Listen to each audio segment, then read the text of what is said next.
नमस्कार। मत्ती के अध्याय 20 के आखिरी दिन के अध्ययन में आपका स्वागत है और आज मैं पद 29 से 34 को पढ़कर शुरू करता हूं। जब वे यरीहो से निकल रहे थे तो एक बड़ी भीड़ उसके पीछे हो ली और दो अंधे जो सड़क के किनारे बैठे थे यह सुनकर कि यीशु जा रहा है पुकार कर कहने लगे, हे प्रभु, दाऊद की संतान, हम पर दया कर। लोगों ने उन्हें डांटा कि चुप रहें, पर वे और भी चिल्लाकर बोले, हे प्रभु, दाऊद की संतान, हम पर दया कर। तब यीशु ने खड़े होकर उन्हें बुलाया और कहा, तुम क्या चाहते हो कि मैं तुम्हारे लिए करूं? उन्होंने उससे कहा, हे प्रभु, यह है कि हमारे आंखें खुल जाएं। यीशु ने तरस खाकर उनकी आंखें छुई और वे तुरंत देखने लगे और उसके पीछे हो लिए। यह एक चमत्कारिक चंगाई है और सच्चाई यह है कि आज भी यीशु चंगा करते हैं, शारीरिक रूप से, मानसिक रूप से, आत्मिक तरह से। कैसे यीशु की चंगाई की सामर्थ्य मेरे जीवन में, आपके जीवन में काम कर सकती है। लोग अलग अलग तरह के कष्टों और दर्द में पीड़ित हैं। टूटे रिश्तों का दर्द, निराशा का दर्द, गहरी असुरक्षा का डर, पुरानी परिस्थितियों का डर, बेइज्जती का दर्द जो भूले नहीं भूलता। कई प्रकार के दर्द हैं, कष्ट हैं। मैं सिर्फ शारीरिक कष्टों की बात यहाँ पे नहीं कर रहा हूँ, हर तरह की कष्ट हैं। और यहाँ शारीरिक अवस्था, एक अंधेपन की वजह से जो कष्ट था, लोग यीशु उसको दूर करते हैं। सुसमाचारों में 6 अलग अलग जगह पे यीशु ने अंधों को दृष्टि दी, रोशनी दी और हर बार तरीका अलग अलग था। और इससे हमें यह समझ में आता है कि चंगाई के पीछे कोई फॉर्मूला नहीं है, पर चंगाई देने वाला यीशु मसीह है। यहाँ 2 व्यक्ति यीशु को चिल्लाकर आवाज लगा रहे हैं। अगर देखा जाए तो ये दोनों अपनी चंगाई का इंतजार कर रहे थे। हो सकता है कि आज आप उस स्थान पर हो जहां आपको चंगाई चाहिए। अगर आप चंगे होना चाहते हो तो ईमानदारी से इन 3 प्रश्नों का उत्तर आपको देना होगा। और जब आप इन प्रश्नों का उत्तर दोगे तो परमेश्वर की चंगाई आपके जीवन में काम करने लगेगी। और ये 3 प्रश्न है, मैं आज कहाँ हूं और मैं किसकी सुन रहा हूं और मेरे को क्या चाहिए।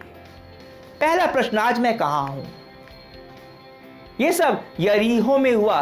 दूसरे सुसमाचार में पढ़ते हैं हम कि फसह का उत्सव था और लोग यरूशलेम जा रहे थे।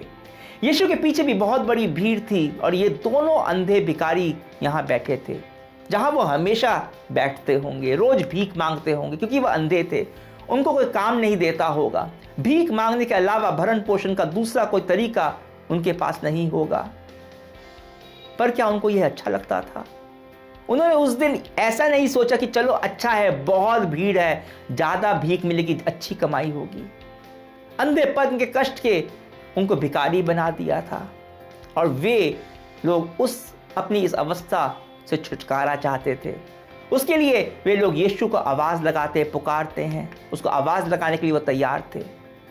आपका दर्द, आपका कष्ट आपको किस स्थान पर लेकर आ गया है और क्या वो आपको स्थान पसंद है?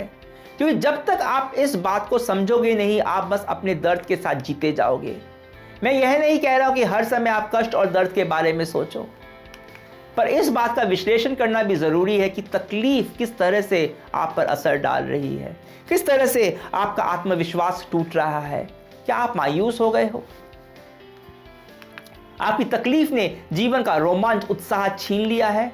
आप चिड़चिड़े व्यक्ति बन गए हैं जिसकी वजह से आपके रिश्तों पर असर पड़ रहा है और आप चंगाई के लिए इतने समय से इंतजार कर रहे हो कि आपको लगता है कि आप कभी चंगे नहीं होंगे। आप कोई झूठी आशा नहीं रखना चाहते, पर उस दिन उन 2 अंधे व्यक्तियों की वास्तविकता बदलने वाली थी। यीशु की वास्तविकता उनकी परिस्थिति को बदलने वाली थी। वे समझ गए थे कि उनको परमेश्वर की दया चाहिए, यीशु की दया चाहिए।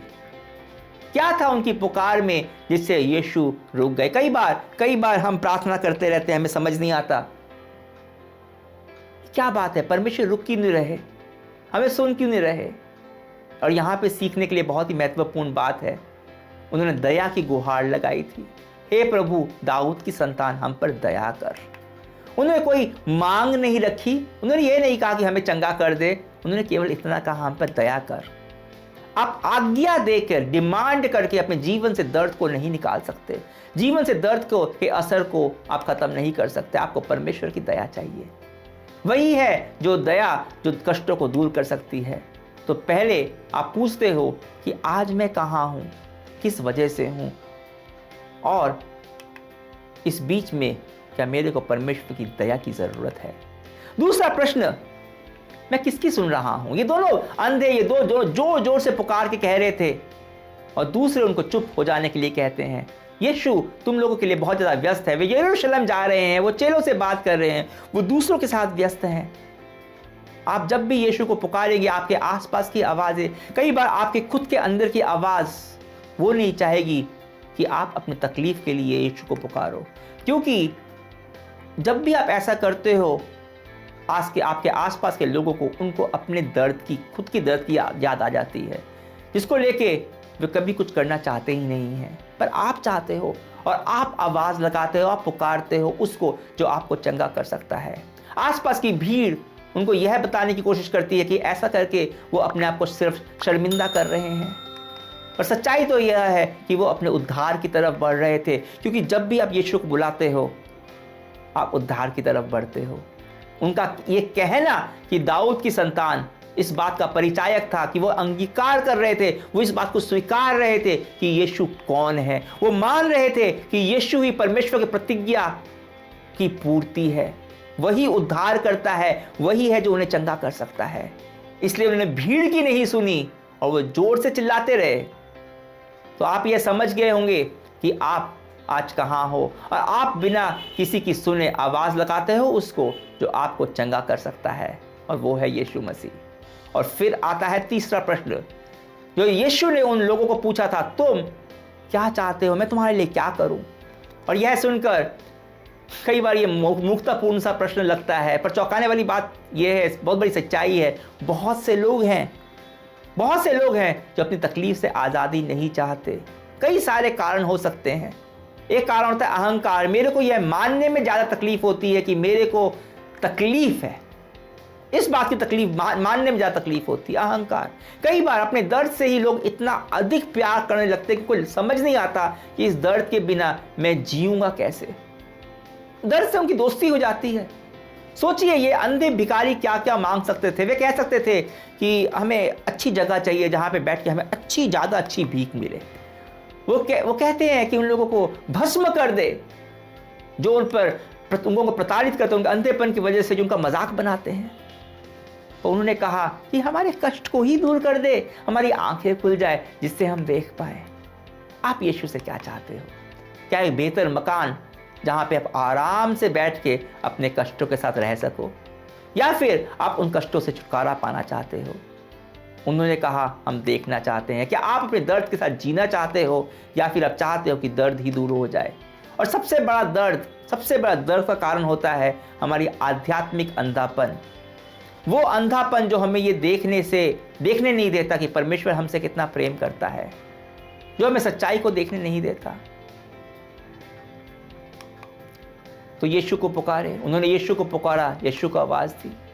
और आज हम भी अपने दर्द के लिए उसी को पुकारते हैं। आइए एक साथ मिलके हम प्रार्थना करें। परमेश्वर, प्यारे पिता, मैं नहीं जानता कि किसका क्या दर्द है, क्या कष्ट है। शायद कोई टूटे हुए रिश्ते के दर्द से उभरना चाहता है, कोई लंबे समय से बीमार है, कोई अकेलेपन से जूझ रहा है, और इस वजह से वे आज वहाँ पहुँच गया है जहाँ वो नहीं होना चाहता। उसमें कड़वाहट है, उसमें मायूसी है, निराशा है, और उसको तेरी चंगाई की ज़रूरत है। यीशु के उस टच की ज़रूरत है जो उसको चंगा कर दे। मैं उसके लिए प्रार्थना करता हूँ कि आज जब वो दया के लिए तेरे को पुकारे और जब पूछे कि उन्हें क्या चाहिए, तो वो अपने दर्द का निवारण तुझसे मांगे। तू ही है जो उनको चंगा कर सकता है, तू ही है जो मुझे चंगा कर सकता है। यीशु, तेरे सामर्थी नाम से प्रार्थना करता हूँ, आमीन। अगले सप्ताह हम अध्याय 21 में यीशु के जीवन के आखिरी हफ्ते को देखने वाले हैं। तब तक के लिए आज्ञा दीजिए। परमेश्वर की महिमा हो।